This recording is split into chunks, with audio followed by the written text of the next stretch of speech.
Packing series இன்னைக்கு 8வது நாளில் தான் நாம் இருக்கிறோம். சின்ன வயசுலேருந்தே இந்த பன்னு மனசுக்கு ரொம்ப பிடிக்குங்க. எங்கள் காலத்தில் பேக்கரி பார்த்திங்கன்னா வீடு தேடி வரும். வாசலில் வர்ற பன்னு வண்டியை தாங்க சொன்னேன். உங்களில் எத்தனை பேர் வாசலில் வர்ற பன்னு வண்டியில் பன்னு வாங்கி சாப்பிட்ருப்பீங்க? எங்களுடைய ஒவ்வொரு நாளும் பார்த்திங்கன்னா சின்ன வயசுலேருந்தே இப்படி தான் ஆரம்பிக்கும். காலையில் ஒரு டம்ளர் டீ பன்னோட தான் ஆரம்பிக்கும். எங்கள் அம்மா சளைக்காமல் நாங்கள் கேட்குற பன்னெல்லாம் எங்களுக்கு வாங்கி கொடுப்பாங்க.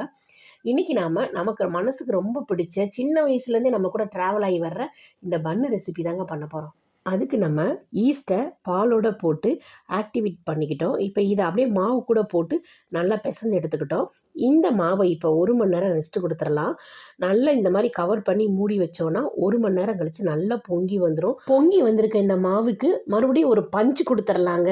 அப்போ தான் உள்ளே இருக்க காற்று ஃபுல்லும் வெளியே வரும். இந்த மாவை பற்றி சொல்லியே ஆகணுங்க.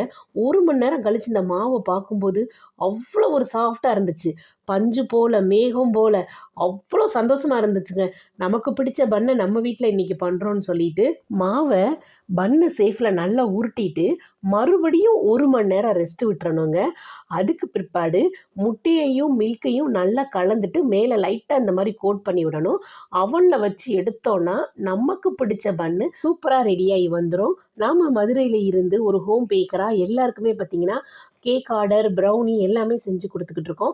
ஒருவேளை உங்களுக்கு கேக்கு, ப்ரௌனி தேவைப்பட்டுச்சுன்னா ஸ்க்ரீனில் தெரிகிற நம்பருக்கு கான்டாக்ட் பண்ணுங்கள். வாட்ஸ்அப்பில் வந்து மெசேஜ் பண்ணுங்கள். இந்த வீடியோ பிடிச்சிருந்துச்சுன்னா மறக்காமல் ஒரு லைக் பண்ணுங்கள். உங்கள் ஃப்ரெண்ட்ஸுக்கு ஷேர் பண்ணுங்கள். டெய்லி அப்டேட்டை தெரிஞ்சுக்கிறதுக்கு நம்ம சேனலை சப்ஸ்கிரைப் பண்ணி வச்சுக்கோங்க.